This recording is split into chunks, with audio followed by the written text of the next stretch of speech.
자, 그래서 주기율표는 간단하게 봤고 지금부터 어떤 얘기를 할 거냐면 이미 중학교 2학년 때 배웠던 내용인데 그 원소와 주기율표 파트에서 원소에 대한 정의부터 다시 한번 얘기해 볼게. 그래서 1번 원소 볼게. 원소의 정의는 뭐냐면은 물질을 이루는 기본 성분. 그래서 중요한 핵심 키워드는 기본 성분이다. 이렇게 이해하시면 되고. 그 다음에 얘에 대한 특징으로는 교재에 뭐 나와 있는 것 중 하나가 뭐 110여 가지다. 그 다음에 다양한 원소로 이루어져 있다. 그 다음에 금속과 비금속이다라고 써 있는데 해볼게. 자, 얘 특징으로는 원소의 특징 1번 110여 가지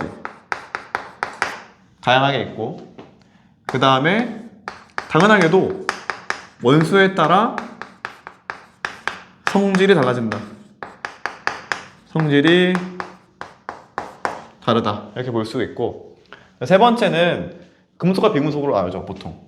세 번째는 원소의 종류로는 금속과 비금속으로 나뉜다라고 이해하시면 되는데, 그거 이제 다시 넘어가서 볼게. 두 번째가 바로 그래서 원소의 종류야. 원소의 종류. 금속과 비금속 볼게. 금속과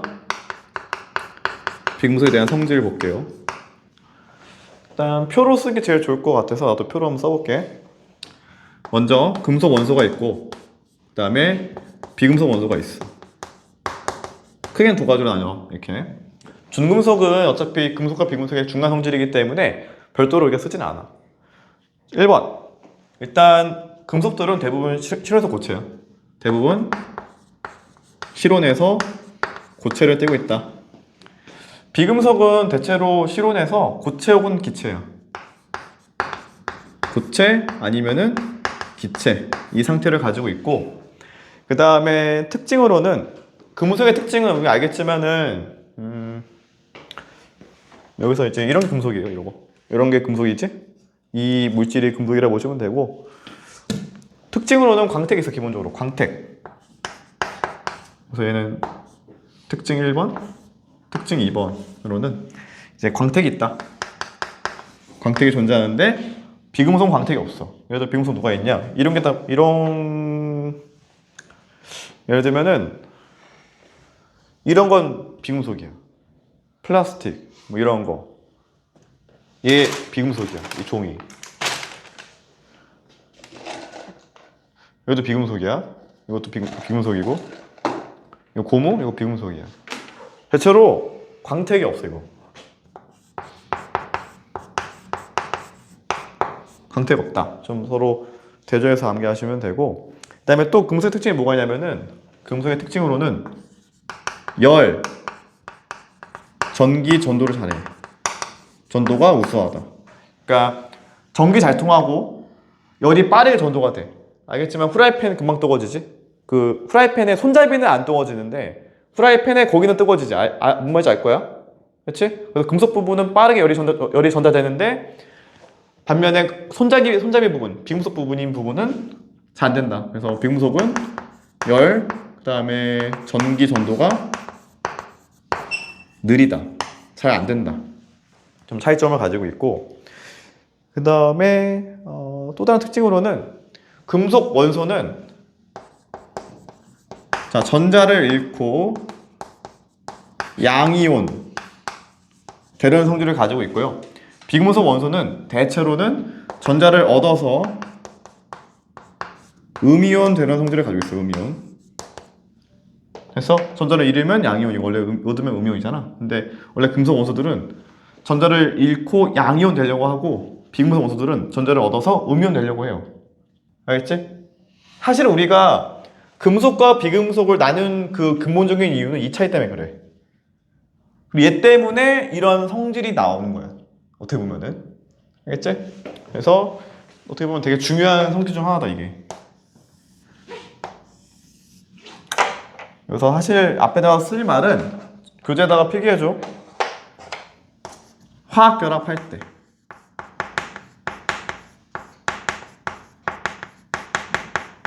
화학 결합할 때 이렇다는 거야. 그냥 갑자기 혼자서 이렇지는 않고, 화학 결합을 할 때는 금속 원소는 전자를 잃고 양 이온 되려는 경향을 가지고 있고 비금속 원소는 그게 반대다라고 이해하시면 돼요. 항상 그런 건 아니고 이런 상황에서는 그렇다는 거고. 그 다음에 세 번째는 이제 예시 이용인데 이거는 교재 나가는 거 보시면 될 것 같아요. 우리가 알고 있던 금속 원소들을 쓰면 되겠지. 이런 것들 리튬, 베릴륨, 나트륨, 마그네슘, 알루미늄, 칼륨, 칼슘 다 금속이야. 쭉 쓰면 되고 그 외에 또 누가 있냐면은 금속 원소로는 누가 있냐면은 뭐 은, Ag, 그 다음에 금, Au, 그 다음에 구리, Cu. 그 다음에 교재 또 소개하고 있는 게 그냥 이렇게 쓸게. Hg, 수은 이런 것들은 좀 중요한 것 같아. 좀 요거에 대해서 좀 소개하자면 이렇게 보면 돼. 금과 구리는 유일하게 은백색 광택이 아닌 금속 원소들 중 하나야. 아시겠지만 자 우리가 보통 금속이라 하면은 대체로 색깔이 이래. 이거 뭔 색이야? 이거 은백색이야. 이게 은백색. 그러니까 은색을 띠는 백색이라고. 오케이? 근데 그러한 애들 중에서도 유일하게 색이 있는 금속이 두 가지가 있어요. 금은 알지? 무슨 색인지? 노란색. 구리 약간 붉은색빛. 걔가 구리야. 오케이? 그 외엔 다 은백색이야. 오케이? 그 다음에 이 수는 얘도 똑같이 은백색이긴 한데 이 친구의 특징 중 하나가 얘는 상온에서 액체야. 다시 볼게. 지금 더 뭐 할 거냐면은 특징을 썼지만은 예외가 있어. 그래서 예외 써볼게. 금속은 원래 실온에서 고체래. 단 Hg 수는 액체다. 예외사항 존재하고 있고 그 다음에 비금속 대체로 고체 및 기체다 라고 했지만 단 Br, 이놈 브로민은 액체다. 이런 반례가 있고 그 다음에 비금속들 중에서도 전기가 안 통한다 했지만은 자 써볼게. 봐봐. 이 부분도 반례가 있어. 봐봐. 도현아 봐봐. 반례가 있다고. 누구냐? 흑연이야. 단 흑연은 예외. 흑연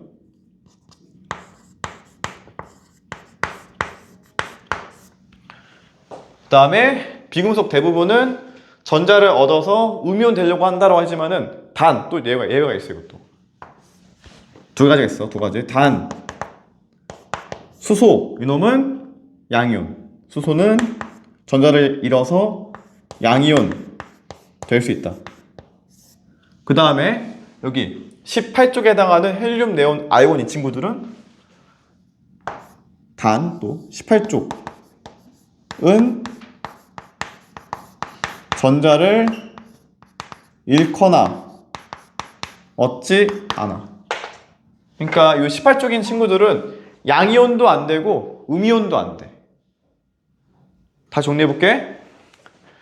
금속과 비금속이라고 우리가 분류할 수 있어, 원소들을. 근데 대체로 금속은 실온에서 고체긴 하지만 단 수은 액체다라는 거 암기하시고 그 다음에 비금속은 고체 기체긴 하지만 단 브로민은 또 액체다라고 이해하시면 되고 그 다음에 금속은 대체로 전기 잘 통하고 열 잘 통한다. 이게 맞아. 근데 비금속 같은 경우에는 대체로 아니긴 한데 단 예외로는 흑연은 전기 잘 통하고 열 잘 통해. 그 다음에 원래 비금속은 거의 대부분은 전자를 얻어서 화학결합할 때는 전자를 얻어서 음이온 되려고 하지만 단 예외사항으로는 수소는 양이온 될 수 있고 추가적으로 18쪽 원소인 애들 여기 헬륨, 네온, 아이온 이 친구들은 전자를 잃거나 얻지 않아. 그러니까 이온이 안 돼. 이 친구들은 또 써볼게. 여기서도 자 이놈들은 좀 특별해요. 이 친구들은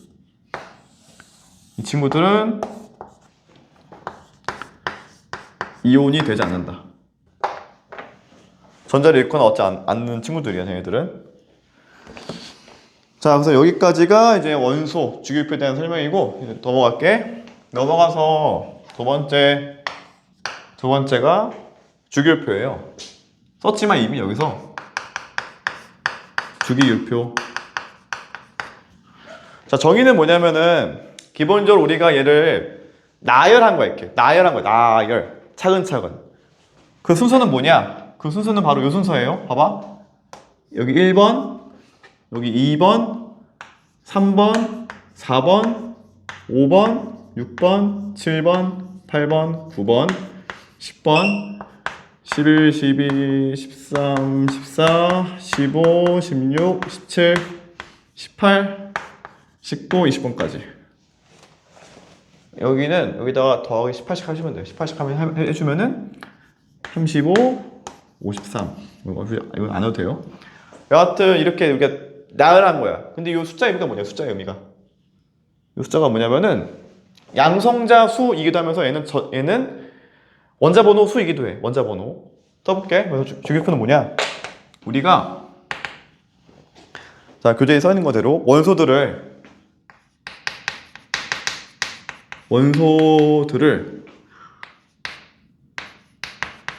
원자 번호 혹은 동의어야 양성자 수 여기서는 양성자 수에 따라서 나열한 것이야.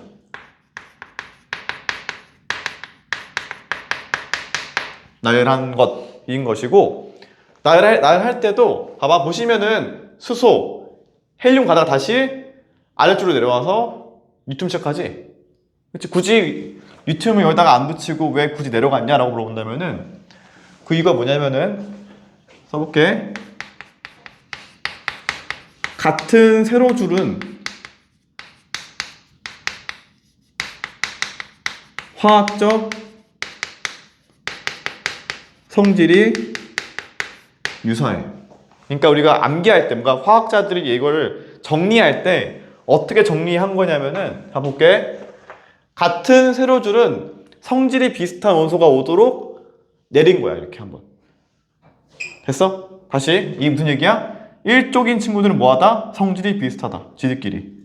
2족도 비슷하다. 13족도 비슷하다. 이런 식으로 우리가 쉽게 알 수 있다는 얘기야. 됐어? 그러니까 분류를 해놓은 거야. 이렇게 화학자들 일부러. 그래서 같은 세로줄은 화학적 성질이 유사함을 뜻한다라고 이해하시면 돼. 그래서 일종의 주기성이 반복된다는 의미를 가지고 있어. 다시 볼게. 리튬, 베릴륨 가다가 다시 뭐야? 원자 번호가 8번 증가하면은 나트륨인데 다시 화학적 성질이 유사한 다시 원소로 나온다는 얘기야. 이렇게. 이유는 모르지만 정확히 이유는 모르지만은 화학적 성질이 비슷한 원소들끼리 우리가 얘들이 좀 뭔가 반복이 되고 있고 그런 아이들끼리 같은 세로줄에 배치한 표인 거야. 이게 바로 주기율표는. 됐니? 됐어? 그러니까 당연히 그 당시에 원소로 하면은 110여 가지 뭐 더 적겠지만은 막 분포가 돼 있을 거 아니야. 얘를 어떻게 우리가 효율적으로 배치를 해야 좀 더 우리가 이해하기 쉬울까에 대해서 고민했던 것이 그 고민 흔적이 이거인 거예요. 고민 흔적이 결과가. 이게 누가 만들었냐? 저 주기율표를 만든 사람은 모즐리예요. 모즐리.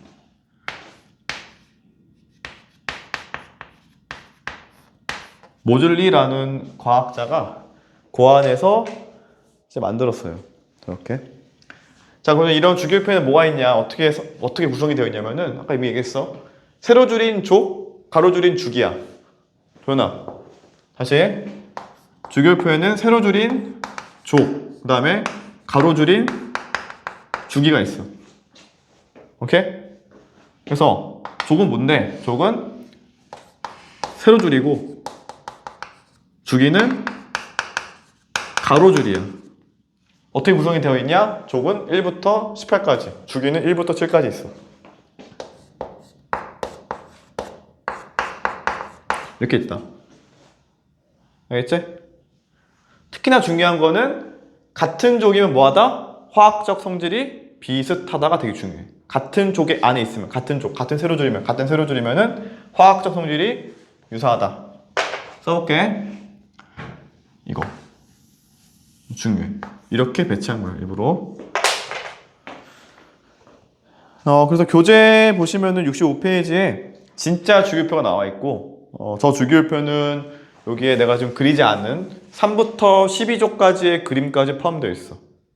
알겠지? 근데 기존에 우리가 얘를 쓰는 거는 그 3부터 12족은 다 삭제하고 이렇게 붙인 거야. 그래서 여기까지 하고 잠깐 10분간 쉬었다가 다음 내용 이제 알칼리와 할로젠 할게요.